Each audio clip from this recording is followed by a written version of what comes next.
Hello future doctors, welcome back to my YouTube channel जहां हम biochemistry को boring subject से बनाते हैं एक इंटरेस्टिंग कहानी।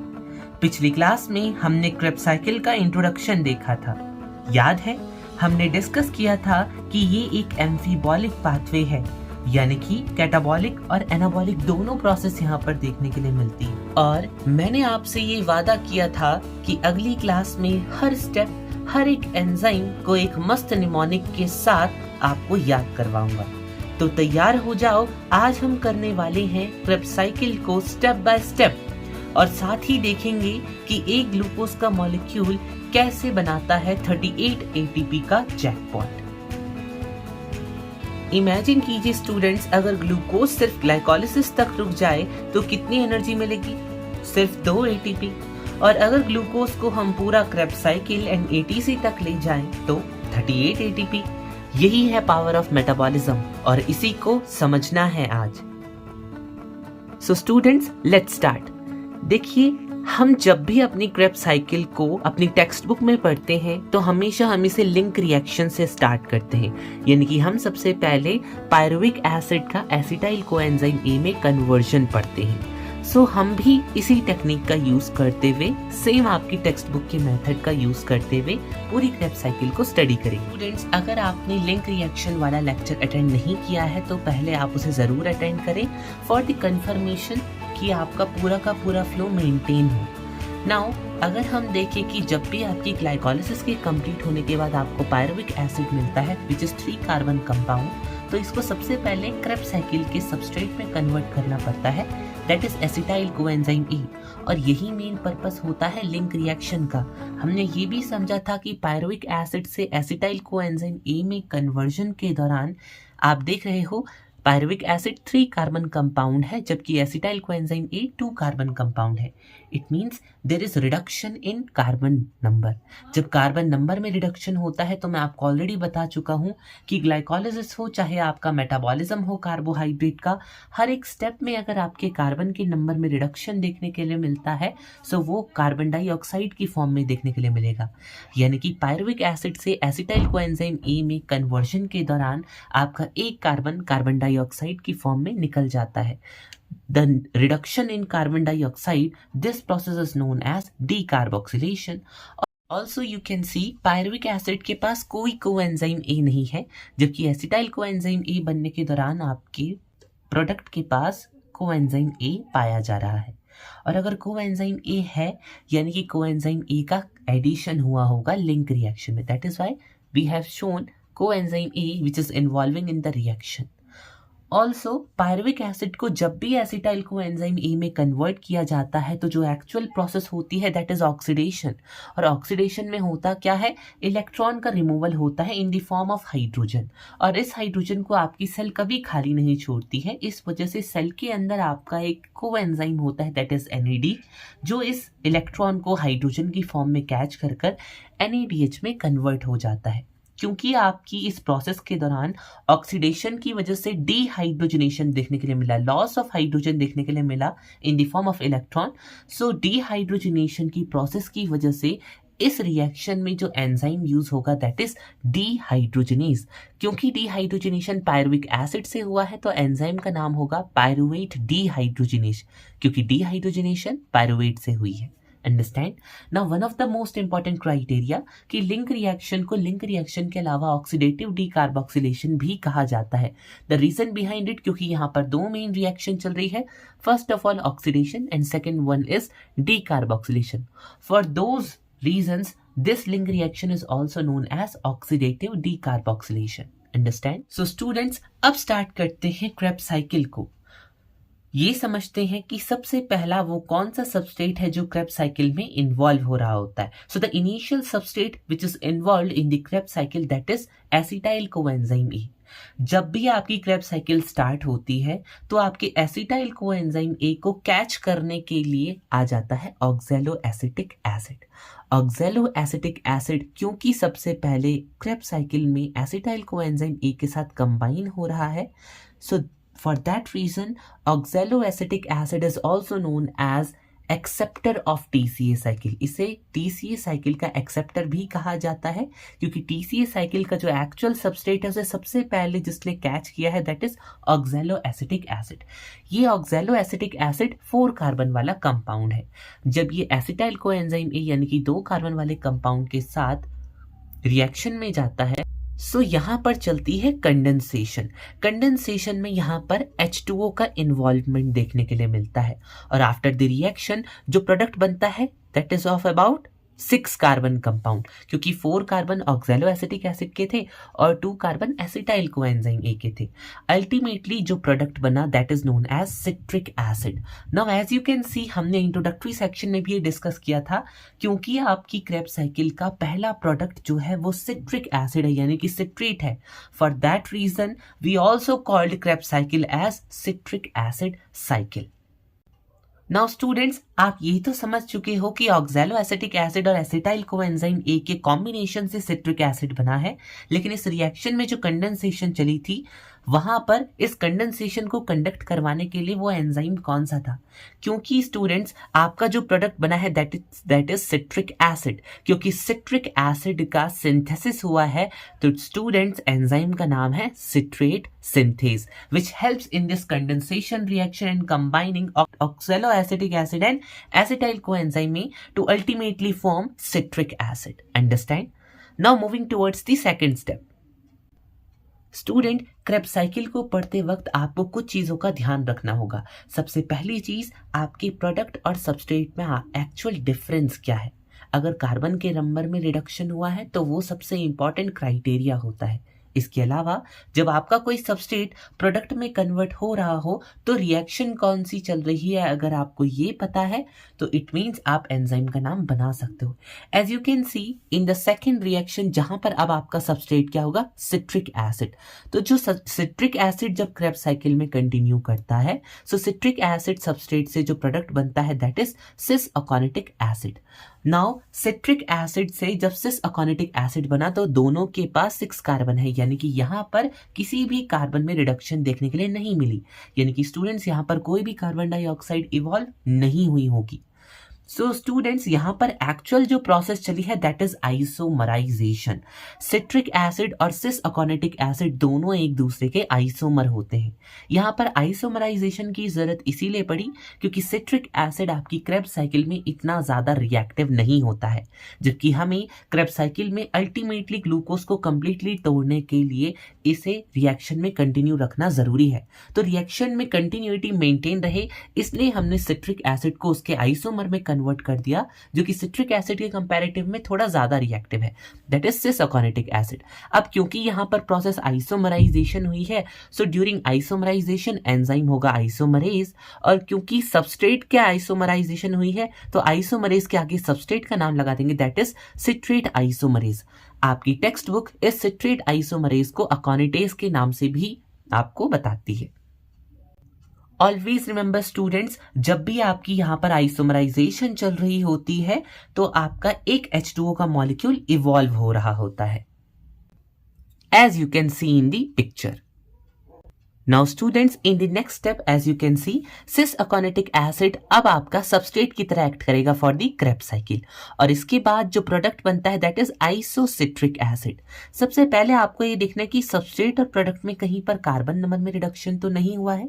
सो दोनों में 6 कार्बन है, यानी कि कोई भी कार्बन में रिडक्शन नहीं हुआ, no CO2 will be evolve. अब आपके माइंड में ये क्वेश्चन आ रहा होगा कि सर सिस अकोनिटिक एसिड को आइसोसिट्रिक एसिड में कन्वर्जन के दौरान रिएक्शन कौन सी चली। सो जिस तरीके से सिट्रिक एसिड ज्यादा रिएक्टिव नहीं था इस वजह से उसे सिस अकोनिटिक एसिड में कन्वर्ट किया था, इसी तरीके से सिस अकोनिटिक एसिड भी थोड़ा कम रिएक्टिव होता है। आपकी क्रेब्स साइकिल को कंटिन्यूटी में रखने के लिए आपका सिस अकोनिटिक एसिड भी आइसोमराइजेशन में चला जाता है, यानी कि ये भी अपने आइसोमर में कन्वर्ट हो जाता है। सिस अकोनिटिक एसिड का आइसोमर है isocitric acid which is highly reactive for the Krebs cycle, जो कि क्रेब्स साइकिल में हाईली रिएक्टिव कंपाउंड के रूप में यूज होता है, यानी कि ये रिएक्शन को कंटिन्यूटी में मेंटेन रखने के लिए बहुत ज्यादा एबल होता है। इस वजह से स्टूडेंट्स सिस अकोनिटिक एसिड अपने आप को अपने एक आइसोमर में कन्वर्ट कर देता है, दैट इज आइसोसिट्रिक एसिड। अब क्योंकि रिएक्शन आइसोमराइजेशन चलती है तो स्टूडेंट्स एंजाइम क्या होगा, आइसोमरेज। और क्योंकि आपका सबस्ट्रेट अपने आइसोमर में कन्वर्ट हुआ है इसलिए आइसोमरेज के आगे सबस्ट्रेट का नाम लगा देते हैं, that is cis aconitate. Okay, always remember students, आप एक एसिड को हटाकर 8 लगा सकते हो। कई जगह पर इसे सिस अकोनिटेट के नाम से जाना जाता है, कई जगह पर इसे सिस अकोनिटिक एसिड के नाम से जाना जाता है, लेकिन आपकी टेक्स्ट बुक इस एंजाइम को भी अकोनिटेज कहती है। इन बोथ द रिएक्शन क्योंकि आइसोमराइजेशन हो रही है, और जैसा कि मैंने आपको पहले से क्लियर कर दिया है कि यहाँ पर आइसोमराइजेशन के दौरान H2O इवॉल्व होती है। As you can see in the previous reaction there is also isomerisation, there is also evolving H2O। यहाँ पर भी आइसोमराइजेशन चली है तो यहाँ पर भी आपका एक H2O का मॉलिक्यूल इवॉल्व हो रहा होगा। स्टूडेंट्स, अब क्रेब्स साइकिल में आपका जो सबस्ट्रेट की तरह एक्ट करेगा that is isocitric acid. Isocitric acid जब क्रेब्स साइकिल में कंटिन्यू करता है तो इसके बाद जो प्रोडक्ट बनता है that is oxalosuccinic acid. Isocitric acid जब ऑक्सैलोसक्सिनिक एसिड में कन्वर्ट होता है तो there is no reduction in carbon number, it means there is no CO2 evolving. So यहाँ पर रिएक्शन क्या चल रही है, एक्चुअली आइसोसिट्रिक एसिड जब आपके ऑक्सैलोसक्सिनिक एसिड में कन्वर्ट हो रहा होता है तो यहाँ पर चल रही होती है ऑक्सीडेशन। यहाँ पर आइसोसिट्रिक एसिड ऑक्सीडाइज हो रहा होता है। ऑक्सीडेशन में क्या होता है, आपके सबस्ट्रेट से एक इलेक्ट्रॉन रिमूव होता है इन द फॉर्म ऑफ हाइड्रोजन। अब इस हाइड्रोजन को आपकी सेल खाली तो नहीं छोड़ेगी, तो इस वजह से सेल के अंदर एक कोएंजाइम होता है दैट इज NAD। वो इस इलेक्ट्रॉन को हाइड्रोजन की फॉर्म में कैच करके खुद को NADH में रिड्यूस कर देता है। अब क्योंकि यहाँ पर ऑक्सीडेशन भी हुआ है आइसोसिट्रिक एसिड का और रिडक्शन भी हुआ है NAD का, तो यहाँ पर ऑक्सीडेशन रिडक्शन साथ में चलती है।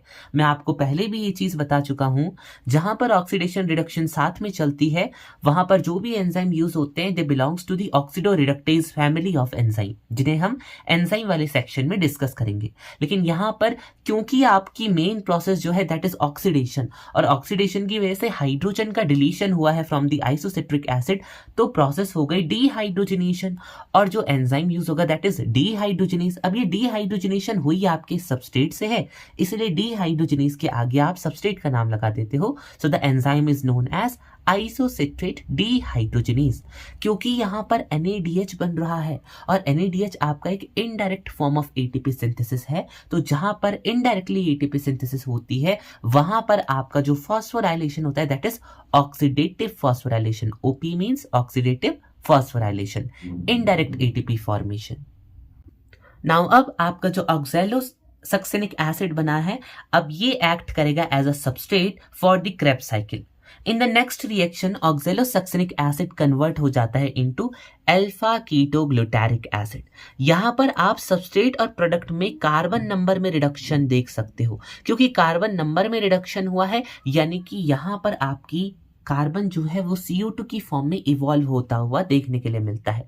क्योंकि CO2 निकल रही है सो यहां पर आपके ऑक्सैलोसक्सिनिक एसिड में डीकार्बोक्सिलेशन चली है, डिलीशन ऑफ कार्बन डाइऑक्साइड। क्योंकि डीकार्बोक्सिलेशन चली है सो the enzyme name is decarboxylase. Okay, अब आपका जो प्रोडक्ट बना है that is alpha ketoglutaric acid. अब ये क्रेब्स साइकिल के ने नेक्स्ट सबस्ट्रेट की तरह काम करेगा। इन the next reaction alpha ketoglutaric acid convert हो जाता है इनटू सक्सिनाइल कोएंजाइम A। यहां पर आप एक चीज नोटिस कर सकते हो कि सबस्ट्रेट और प्रोडक्ट दोनों में कार्बन नंबर में रिडक्शन देखने के लिए मिला है। सबस्ट्रेट के पास 5 कार्बन थे, प्रोडक्ट के पास 4 कार्बन है। There is a difference in carbon number, और क्योंकि कार्बन नंबर में रिडक्शन हुआ है यानी कि अल्फा कीटोग्लूटारिक एसिड से सक्सिनाइल कोएंजाइम A बनने के दौरान आपका एक CO2 निकला होगा, यानी कि एक कार्बन CO2 की फॉर्म में इवॉल्व हुआ होगा। Also you can see alpha ketoglutaric acid के पास तो कोई कोएंजाइम है ही नहीं, जबकि आपके सक्सिनाइल कोएंजाइम A के पास एक कोएंजाइम है। Actually as you can see that आपकी जो फर्स्ट रिएक्शन भी थी जहां पर आपका oxaloacetic acid and acetyl coenzyme में सिट्रिक एसिड बना रहे थे, वहां पर प्रोडक्ट के पास तो कोई कोएंजाइम A था ही नहीं, यानी कि आपके सबस्ट्रेट से एक्चुअल में इस कोएंजाइम A का यहां से क्या हुआ होगा, रिमूवल हुआ होगा। और इस कोएंजाइम A को क्रेब्स साइकिल में किसी भी अदर स्टेप में यूटिलाइज किया जा सकता है, जैसे कि यहां पर आपका अल्फा ग्लूटारिक एसिड से जब सक्सिनाइल कोएंजाइम ए बन रहा है, तो यही कोएंजाइम जो आपकी फर्स्ट रिएक्शन से इवॉल्व हुआ था उसका यहाँ पर यूटिलाइजेशन करके अल्फा कीटोग्लूटारिक एसिड से सक्सिनाइल कोएंजाइम ए बनाया गया है। एक्चुअल में आपका अल्फा कीटोग्लूटारिक एसिड ऑक्सीडेशन में गया है, और जब भी ऑक्सीडेशन होती है तो इलेक्ट्रॉन का रिमूवल होता है इन द फॉर्म ऑफ हाइड्रोजन, और इस हाइड्रोजन को कैच करने के लिए आपकी सेल के अंदर NAD प्रेजेंट होता है। ये NAD इस हाइड्रोजन को कैच करके NADH में रिड्यूस हो जाता है। यहाँ पर भी ऑक्सीडेशन रिडक्शन साथ में चली है। अल्टीमेटली जो प्रोसेस हुई है ऑक्सीडेशन की वजह से, that is removal of hydrogen, it means dehydrogenation. तो एंजाइम होगा डीहाइड्रोजनेज, एंड आगे आप सबस्ट्रेट का नाम लगा दोगे, that is alpha ketoglutarate dehydrogenase. In the next reaction succinyl coenzyme A जो प्रोडक्ट अभी बना है, ये अब क्रेब्स साइकिल में जब जाएगा तो सबस्ट्रेट की तरह एक्ट करेगा। एज यू कैन सी, जब succinyl coenzyme A Krebs cycle में कंटिन्यू करता है तो जो प्रोडक्ट बनता है दैट इज सक्सिनिक एसिड। यहाँ पर कार्बन नंबर में कोई रिडक्शन देखने के लिए नहीं मिलता, it means there is no decarboxylation. जब आपकी सक्सिनाइल कोएंजाइम ए से सक्सिनिक एसिड बन रहा होता है तो यहाँ पर कोएंजाइम ए भी इस रिएक्शन से बाहर चला जाता है। एक्चुअल में सक्सिनाइल कोएंजाइम ए जब आपके सक्सिनिक एसिड में कन्वर्ट हो रहा था तो ये अपने अंदर से एक फॉस्फेट को रिलीज कर देता है। अब आपकी सेल इस फॉस्फेट को फ्री तो छोड़ नहीं सकती, सो इन दैट केस आपकी सेल के अंदर एक GDP का मॉलिक्यूल इसे कैच करके GTP बना देता है, और इस GTP को अल्टीमेटली ATP में डायरेक्टली कन्वर्ट किया जा सकता है। नाउ स्टूडेंट्स के माइंड में ये क्वेश्चन आता है कि हमारा यहाँ पर ADP का यूज क्यों नहीं हुआ फॉस्फेट को कैच करने के लिए। So there is a reason. यहाँ पर सक्सिनाइल कोएंजाइम ए को सक्सिनिक एसिड में जिस एंजाइम के द्वारा कन्वर्ट करवाया गया है वो आपके लिवर ने बनाया है, और लिवर के द्वारा बनाया गया ये जो एंजाइम है ये ADP का यूज नहीं करता है for the phosphorylation, it uses GTP for the phosphorylation. That's why यहाँ पर आपका GDP का यूटिलाइजेशन हुआ है फॉस्फेट को कैच करने के लिए, जिससे GTP बना है, और GTP डायरेक्टली ATP को बना सकता है। अब यहाँ पर आपकी क्योंकि ATP बनी है, तो मैंने आपको ग्लाइकोलिसिस में भी बताया था कि जहां पर आपकी ATP बन रही होती है वहां पर आपका सफिक्स लग जाता है काइनेज, एंड प्रीफिक्स में आप वर्ड लगा देते हो प्रोडक्ट का, क्योंकि ATP बनी है तो प्रोडक्ट का नाम लगाओगे, that is succinate kinase. This is the enzyme जो कि आपके लिवर के द्वारा सिंथेसाइज किया जाता है, जो कि GDP का यूटिलाइजेशन करता है फॉस्फोराइलेशन के लिए। अब क्योंकि यहाँ पर डायरेक्टली ATP का सिंथेसिस हो रहा है तो हमने ये चीज पढ़ी थी कि आपका एक फॉस्फोराइलेशन होता है जहां पर डायरेक्टली ATP सिंथेसाइज होती है from the substrate, that is known as substrate level phosphorylation. I hope students आपके लिए ये क्लियरिटी इनफ होगी। नेक्स्ट रिएक्शन, अब आपका जो सक्सिनिक एसिड प्रोडक्ट बना है जब ये क्रेब्स साइकिल में कंटिन्यू करेगा, so now it will be act as your substrate.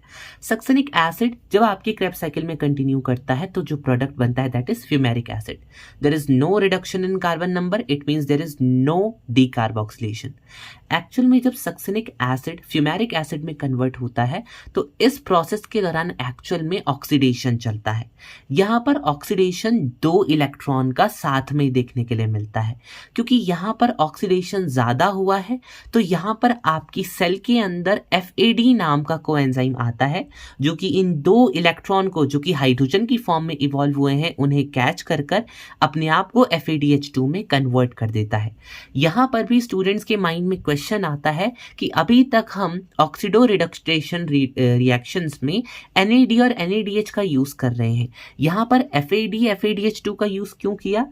There is a reason, because यहाँ पर सक्सिनिक एसिड से फ्यूमेरिक एसिड बनने के दौरान 2 इलेक्ट्रॉन इवॉल्व हुए हैं, ऑक्सीडेशन ज्यादा चली है, और आपका NAD तो लो ऑक्सीडाइजिंग एजेंट होता है इन कंपैरेटिव टू FAD, क्योंकि FAD ज्यादा अच्छा ऑक्सीडाइजिंग एजेंट होता है। इस वजह से यहाँ पर 2 इलेक्ट्रॉन्स को कैच करने के लिए FAD का यूज किया गया है to ultimately catch 2 electron in the form of hydrogen to form FADH2। क्योंकि इस रिएक्शन में ऑक्सीडेशन ज्यादा चली है और FAD NAD के कंपैरेटिव ज्यादा अच्छा ऑक्सीडाइजिंग एजेंट है, इस वजह से FAD इस रिएक्शन में यूज हुआ है। अब क्योंकि अल्टीमेटली इस प्रोसेस में हाइड्रोजन का रिमूवल हुआ था from the succinic acid, so the process is dehydrogenation and enzyme is dehydrogenase. अब क्योंकि डिहाइड्रोजनेशन सबस्ट्रेट से हुई है तो सबस्ट्रेट का नाम हम डिहाइड्रोजनेज के आगे लगा देते हैं, दैट इज सक्सिनेट डिहाइड्रोजनेज। अब यहां पर भी आप एक चीज नोटिस कर सकते हो कि FADH2 बन रहा है which is also indirect form of ATP synthesis. जहां पर इनडायरेक्ट फॉर्म में एटीपी सिंथेसिस होती है वहां पर आपका ऑक्सीडेटिव फॉस्फोराइलेशन चलता है। ओके, नाउ अब जो fumaric acid as a product बना है ये जब क्रेब्स साइकिल में कंटिन्यू करता है so it will be act as your substrate, और जब ये सबस्ट्रेट की तरह एक्ट करता है तो जो प्रोडक्ट इससे बनता है दैट इज मैलिक एसिड। आपके फ्यूमेरिक एसिड से मैलिक एसिड के बनने के दौरान there is no reduction in carbon number, it means there is no decarboxylation. Now students, जब आपका फ्यूमेरिक एसिड मैलिक एसिड में कन्वर्ट हुआ है तो यहां पर डिहाइड्रेशन देखने के लिए मिली है फ्यूमेरिक एसिड में, यानी कि फ्यूमेरिक एसिड की मैलिक एसिड में कन्वर्जन के दौरान एक H2O का मॉलिक्यूल इवॉल्व हो रहा होता है। यहां पर जो एंजाइम यूज हो रहा होता है that is somewhere related to the name of substrate और simply you can say fumarase. अब जो प्रोडक्ट मैलिक एसिड बनकर आया है जब ये क्रेब्स साइकिल में एंटर करता है so it will be act as your substrate. Malic acid से अल्टीमेटली आपका एक्सेप्टर ऑफ TCA साइकिल बनता है that is oxaloacetic acid, यानी कि मैलिक एसिड से जब ऑक्सैलो एसिटिक एसिड बन रहा है सो यहां पर भी कोई भी कार्बन नंबर में नेक्स्ट रिएक्शन अब जो malic acid as a product बनकर आया है जब वो क्रेब्स साइकिल में एंटर करता है सो ये कन्वर्ट हो जाता है into oxalo acetic acid which is acceptor of TCA cycle. Malic acid को ऑक्सैलो एसिटिक एसिड में कन्वर्जन के दौरान मैलिक एसिड चला जाता है ऑक्सीडेशन में, यानी कि यहां पर हाइड्रोजन का रिमूवल होता है from the malic acid in the form of electron. अब क्योंकि इलेक्ट्रॉन यहां पर हाइड्रोजन की फॉर्म में इवॉल्व हो रहा है तो इसे आपकी सेल फ्री नहीं छोड़ती है, तो सेल में एक कोएंजाइम होता है दैट इज NAD जो इसे कैच करके खुद रिड्यूस हो जाता है इनटू NADH। क्योंकि यहां पर भी ऑक्सीडेशन रिडक्शन साथ में चली है और अल्टीमेटली जो प्रोसेस है उसके वजह से हाइड्रोजन का रिमूवल हुआ है फ्रॉम द सबस्ट्रेट, तो प्रोसेस हो गई dehydrogenation. So the enzyme will be dehydrogenase. क्योंकि डिहाइड्रोजनेज मैलिक एसिड से हुई है इस वजह से डिहाइड्रोजनेज के आगे नाम आ जाता है सबस्ट्रेट का दैट इज मैलेट डिहाइड्रोजनेज। अब जो आपका oxaloacetic acid as a product बनकर आया है ये दोबारा से आपकी क्रेब्स साइकिल को कंटिन्यू करने के लिए एक्सेप्टर ऑफ TCA साइकिल के रूप में काम करेगा और ये साइकिल दोबारा से इसी तरीके से रिपीट होती रहती है। सो स्टूडेंट्स, यही थी आपकी क्रेब्स साइकिल। अब इनके स्टेप्स को याद करने के लिए कुछ निमोनिक्स देख लेते हैं, ऑल्सो इनके एंजाइम्स को समझने के लिए भी कुछ निमोनिक्स को समझ लेते हैं। ये स्टूडेंट्स मैंने खुद ही निमोनिक बनाया है आपके स्टेप्स के लिए, which is citrate compound is outstanding Krebs starting substrate for making oxalo acetate, यानी कि सिट्रेट कंपाउंड एक आउटस्टैंडिंग स्टार्टिंग सबस्ट्रेट है क्रेब्स साइकिल का, ताकि आपका अल्टीमेटली क्या बनाया जा सके, ऑक्सैलो एसिटेट। आप यहां पर हर एक वर्ड का इनिशियल अल्फाबेट देखो तो आपको यहां पर स्टेप्स लाइन वाइज याद हो जाएंगे। फर्स्ट सिट्रेट से आपका सिट्रेट ही है, सेकंड साउंड से आपका जो C है उसका मतलब है आपका सिस अकोनिटिक एसिड, I से है आइसोसिट्रिक एसिड, O से है ऑक्सैलोसक्सिनिक एसिड, K से है अल्फा कीटोग्लूटरिक एसिड, S से है सक्सिनाइल कोएंजाइम है, अनदर S से है आपका सक्सिनिक एसिड, F से है फ्यूमरिक एसिड, M से है मैलिक एसिड एंड O से है ऑक्सैलो एसिटिक एसिड। कई जगह इसके अलावा भी एक निमोनिक का यूज किया जाता है that is cricket council of India often appoints smart staff for the main office. अब आप चाहे तो आप उस निमोनिक का भी यूज कर सकते हैं, but according to me this mnemonic is quite easier than that. Next for the enzyme. So enzyme के लिए जो मैंने निमोनिक बनाया है that is cool Anita aunty is done with keeping some sweet fruits may be orange. Students, यहां पर orange आपके last reaction के प्रोडक्ट के लिए लिखा गया है जिसमें O का मतलब है ऑक्सैलो एसिटिक एसिड।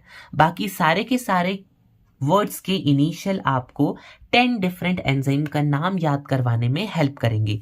यहां पर विद का यूज भी केवल और केवल सेंटेंस बनाने के लिए यूज किया गया है। As you can see, first enzyme which is used in the Krebs cycle that is citrate synthase, another A for aconitase, फिर aconitase, फिर isocitrate dehydrogenase, then decarboxylase, then alpha ketoglutarate dehydrogenase, then succinate kinase, then succinate dehydrogenase, after that fumarase, then malate dehydrogenase, और ultimately इससे क्या बनता है? Oxaloacetic acid. So students, आप इन mnemonics का use करके स्टेप्स और एंजाइम्स को इजीली याद कर सकते हैं। दोस्तों, ये था हमारा क्रेब्स साइकिल का detailed journey, step by step, एकदम क्रिस्टल क्लियर। अब आपको समझ आ गया होगा कि कैसे एसिटाइल कोएंजाइम ए एंट्री करता है और हर एक टर्न के साथ NADH, FADH2 और GTP बन जाते हैं। मतलब एनर्जी के लिए सबसे बड़ा कंट्रीब्यूशन यहीं से आता है। नाउ लिसन केयरफुली, हमने ग्लाइकोलिसिस और क्रेब्स साइकिल कंप्लीट कर लिया है, लेकिन अभी कहानी खत्म नहीं हुई है। नेक्स्ट लेक्चर में मैं आपको दिखाऊंगा स्टेप बाय स्टेप कैलकुलेशन के साथ, लेकिन ध्यान रहे उसमें हम सिर्फ ATP अकाउंटिंग करेंगे। ETC यानी कि इलेक्ट्रॉन ट्रांसपोर्ट चेन की कहानी बायोलॉजिकल ऑक्सीडेशन चैप्टर के लिए बचा कर रखी है। सो गाइज, अगर आपको ये लेक्चर पसंद आया हो तो लाइक, शेयर और सब्सक्राइब करना बिल्कुल मत भूलना, ताकि अगली वीडियो का नोटिफिकेशन तुरंत मिले। मिलते हैं नेक्स्ट सेशन में एक और धमाकेदार टॉपिक के साथ। Till then, keep learning, keep rocking and always remember, biochemistry is not tough, it's just energy package.